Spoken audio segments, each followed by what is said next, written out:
Well, I think this is number 3 of Clinkham Wood, and it's the last one. So I'll just make this a bit better. But what I want to say, if anybody can do me a favour, well, if there's any old people around Clinkham Wood, or they've moved on, and they want to talk about it, love to see them. I'd love to hear from them. And if you watch this and know anybody, let us know. I'll just give a list of the people I know. They were Kilgannons. You know, the Kilgannon, they had a big pile, and when it was raining, I could always hear it go zzz, as the drizzle fell on it. And did it tell you about how we kept the time? Time to get up. When the first bus came up Windermere Avenue, it changed gear near our house. And you could just say, oh, it's time to get up now, the bus is coming up the hill. And I think it's still coming up the hill for the workers in the morning. And the same thing last at night when it's coming in from St Helens last bus. I think it was 11 from town with all the drunks on. But the Labour Club at the bottom, did I mention that? Warren threatens the pint. And they all used to come up Windermere Avenue to be singing the old songs. Are you lonesome tonight? Do you miss me tonight? And they'd all sing together with the men and women linking each other. And what's the other one? Oh, I did it my way. Hey, but this is where you can help me. My mum lost her engagement ring, and she lost it at number 21 Windermere Avenue. And it's still there, I'm sure. It's been on my mind for ages. Because you know what it is? It's in the front room. And it fell down behind the floorboards in 1943. It's about 67 years ago, and I'm sure it's still there. So if you know of anybody who can sort that out for me, I know there's a lady, number 21 now, and find my mum's engagement ring, it'd be brilliant. She really missed it, and I'd love to have it as a keepsake. But there it is. There's lots more things to talk about Clinkham Wood, but those are a few things.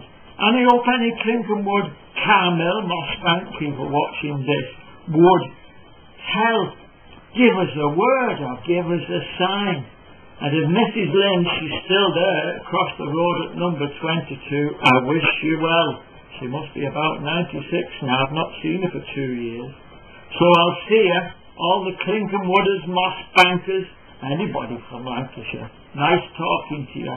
Bye. Oops-a-daisy.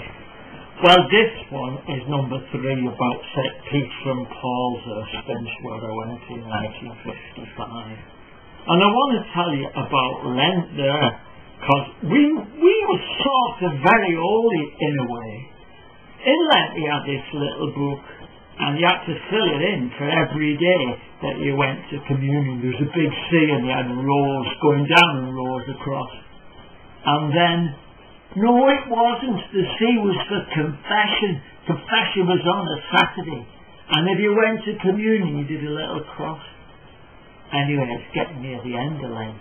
And my boot was full. I'd been to Mass and Holy Communion every day in Lent. Yeah, and confession at the weekend. That was really good, you know.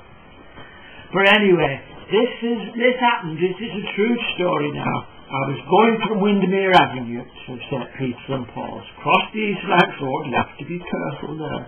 And then I always kicked this stone down Falls Lane, right along Falls Lane till it came to Derwent Road. I was really good controlling it. I should have played for one of them big teams in Liverpool, really.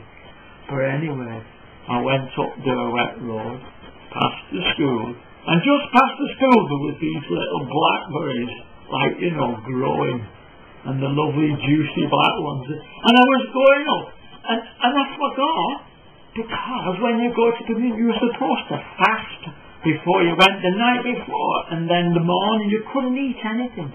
Well, you know what I did? I picked one of the blackberries, and before I knew what I was doing, it was in my mouth and I was chewing it, and it was just about there. And I suddenly realised I shouldn't be eating it. And I was going, I was trying to get it up from there to come out, and spitting it down on the grass. And I kept wondering, did it go down far enough to break me fast? How far did it go down? Will it be like a venial sin if I go to communion, having S or half S or quarter S of blackberry? I don't know. But you know, I wasn't going to spoil my sheet there, because I was going to be one of the best in St. Peter and Paul for going mass and all that. And do you think I was going to miss one out because of that? But I didn't have cough. And I got every little bit of spit rose up in my throat to try to get rid of it. So I was been worried about that for a long time. But St. Peter and Paul's School, I don't think there's anybody I'm talking to now who remembered Father Dillon. He was a great speaker. He used to go in the pulpit, and you should see him. He was going from one side of the pulpit to the other, and he was speaking, and his voice was echoing down the church. I can't remember exactly what he said, but it was something like this. And there will be weeping and gnashing of teeth. And then he'd go back and let that go all around the church, and then he'd carry on.